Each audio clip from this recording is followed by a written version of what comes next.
Você diz assim: eu não sei porque tem coisa que só acontece comigo. E Jesus está dizendo: porque tem coisa que eu só vou fazer com você.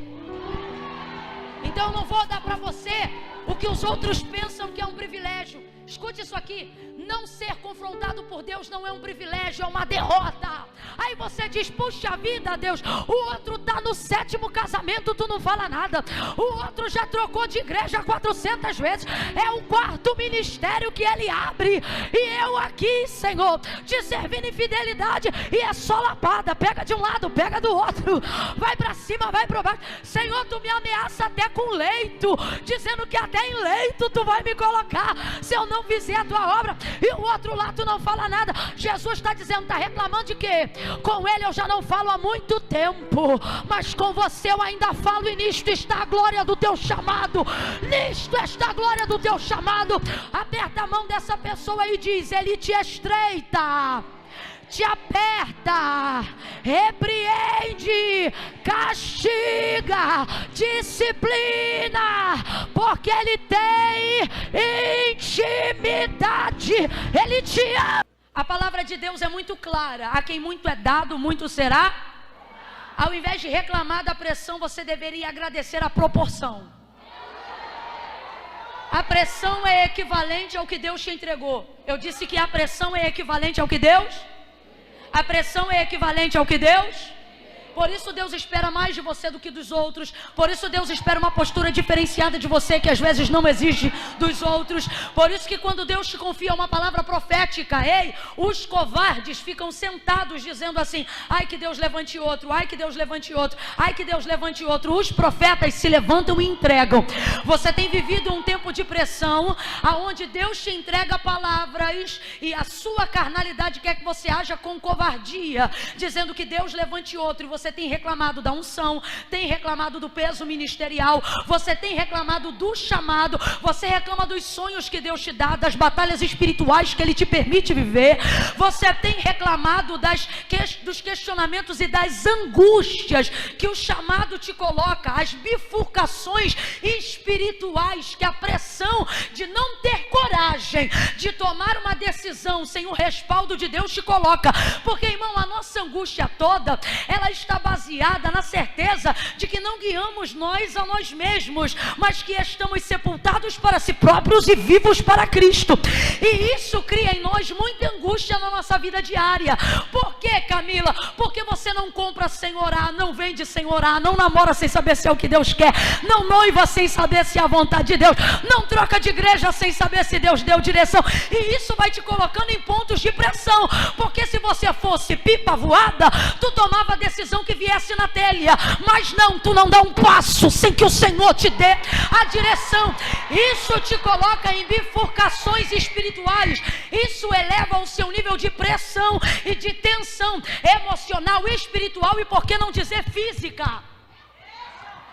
Existem pessoas que estão aqui que estão com auxílio de alguns medicamentos, porque o nível de visão e de proporção do seu chamado foi tão elevado que também comprometeu ou envolveu, é a palavra correta, envolveu o seu físico. E alguém começa a pensar: ah, se é de Deus esse chamado, não era para essa pessoa estar tão abalada. Ah, se é de Deus esse chamado, não era para as coisas estarem tão tensas, não era para ter choro de angústia, não era para ter aflição. Meu irmão, é justamente ao contrário. É por causa da proporção do chamado e da grandeza da visão que espírito, alma e corpo estão envolvidos. É a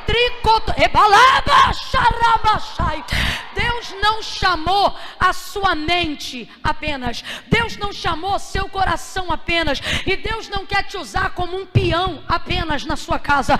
Deus está dizendo: eu estou alinhando toda a estrutura do seu ser, espírito, alma e corpo. E a organização da tricotomia do ser, ela está baseada na comunicação de Deus para nós, exatamente na mesma ordem que está escrita na palavra. Não é corpo, alma e espírito, também não é alma, espírito e corpo, é exatamente na ordem que eu disse outrora: espírito, alma e corpo. Então vamos lá. Quem governa o espírito, ele comunica para quem? Para a alma. E quem reage à comunicação do que a mente e o coração já entendeu? Então, se você já teve a comunicação do Espírito, já aceitou, recebeu, se subordinou na sua alma, a única coisa que falta agora é você envolver o seu? Envolver o seu? E o que é o corpo? Execução daquilo que Deus entregou. Essa matéria que serve para isso, para você desenvolver aquilo que já aconteceu na sua cabeça, aquilo que já está pronto dentro do seu interior. A maior parte das nossas angústias acontecem não porque não discernimos o comando do Espírito, não porque não temos certeza na nossa alma, porque temos, mas porque falta em nós ousadia para executar no corpo aquilo que Deus já entregou pelo Espírito e já convenceu a alma. Segundo ponto, se você crê no Deus que governa a sua vida, no Espírito que te chamou, se a sua alma já se convenceu dessa verdade e você coloca o seu espírito para conversar com a sua alma, como fez Davi. Por quê? Porque a alma não é, como é que eu vou dizer? A alma não trabalha sempre em concordância com o Espírito. Ela não manifesta a vontade do Espírito, ela manifesta a vontade das minhas emoções. Então, normalmente o Espírito tem que converter, convencer, conversar com a alma. É por isso que Davi, ao orar, também salmodiava dizendo assim: por que te abates, ó minha alma? Por que te perturbas dentro de mim? Quem está conversando com a alma de Davi?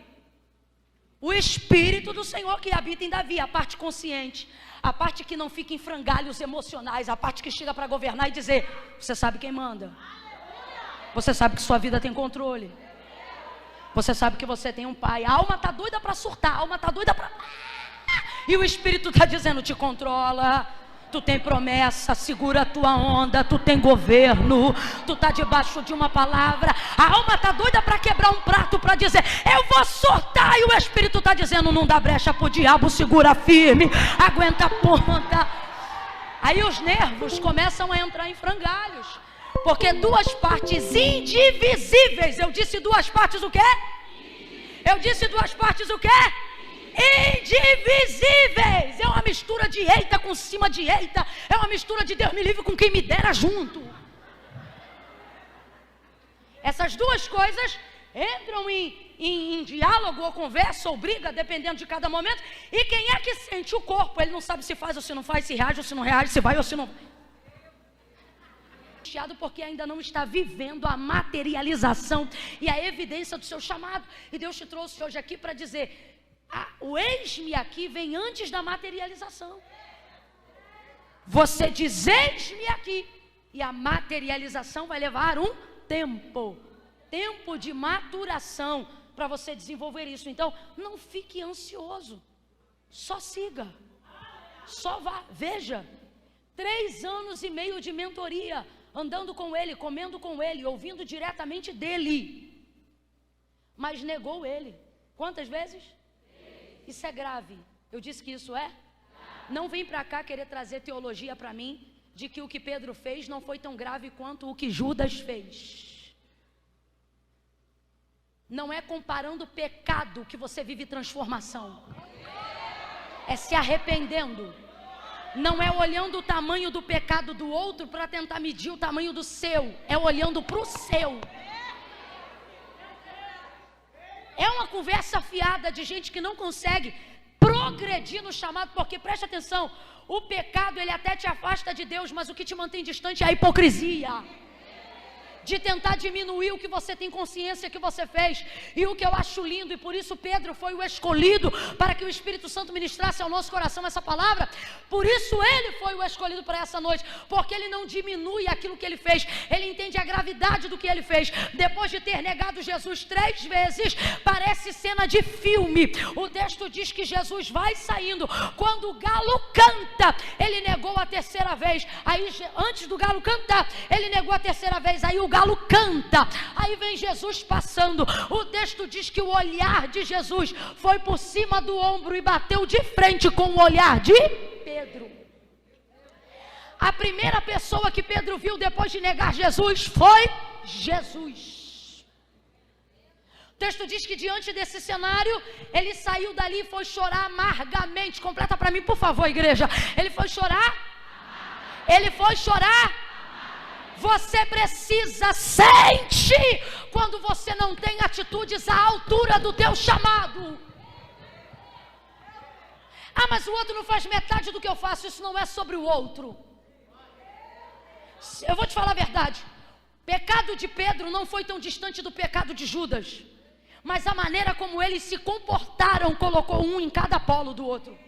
Então não é sobre aquilo que eu ou o outro comete, mas é sobre a maneira que nós nos comportamos diante daquilo que nós cometemos. Não é sobre pecadinho, não é sobre pecadão. Você quer ver uma coisa que me aborrece na internet? É quando alguém manifesta a evidência de algum pecado, ou alguém está apontando às vezes até um crime, e aí embaixo nos comentários a pessoa vem: pior é fazer tal coisa, pior é fazer coisa e tal, pior é pastor que faz isso, pior é crente que faz aquilo. Isso não é uma disputa sobre quem faz mais desgraça. Isso é uma régua sobre quem quer se consertar. E eu não consigo me consertar diminuindo o que eu fiz diante da grandeza de erros que os outros cometeram. Quem peca não se justifica, confessa. Quando você é chamado, mas fica fora do teu chamado, tu continua sendo influente. O problema é que tu leva as pessoas ao erro. Ele está na beira da praia, voltou para aquele lugar onde Jesus chamou ele, e eles estão meio que entediados. Aí ele diz assim: eu vou pescar. Aí os outros dizem: vamos contigo também. Olha o poder da influência. Se ele dissesse: vou para a sinagoga, os outros diriam: vou contigo também. Se ele dissesse: vou orar, os outros diziam: vou contigo também. Você está entendendo por que Deus te cobra de um jeito diferente que não cobra os outros? Porque lá na tua casa, se tu disser assim: vou dormir até meio-dia, eles dizem: vou dormir também. Tem alguém rindo porque sabe que é verdade.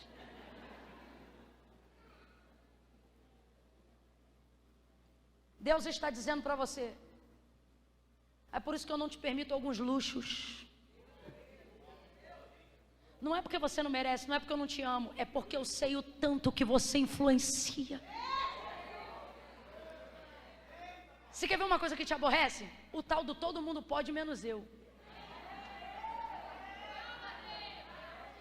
E não é nada às vezes ligado nem a pecado nem a moralidade, ok?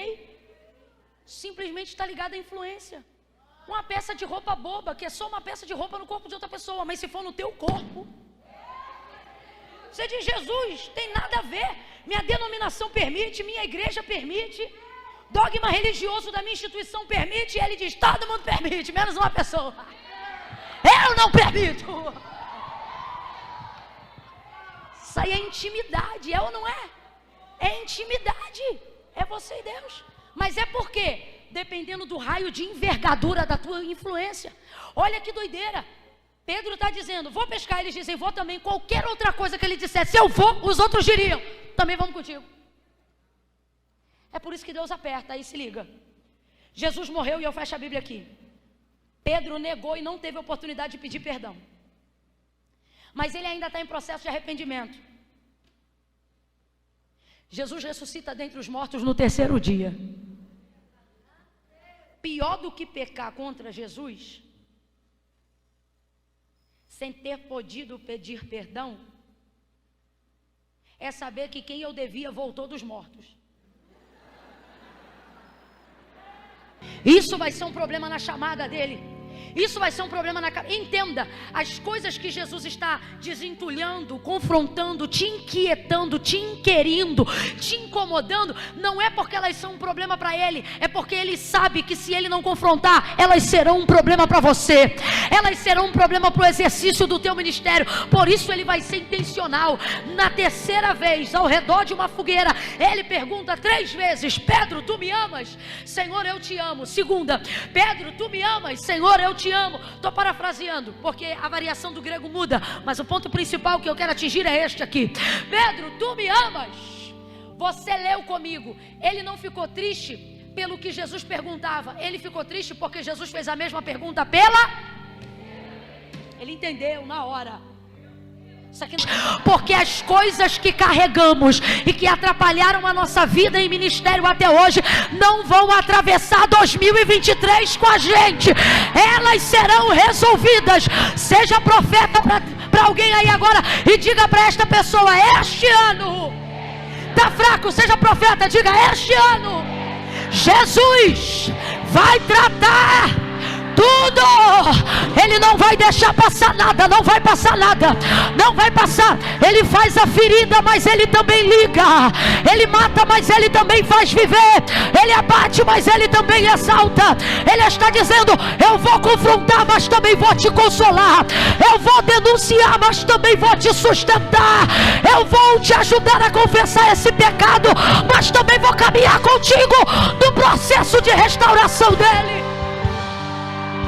Não vai passar nada. Fala para os 3 aí, anuncia, diga: não vai passar nada.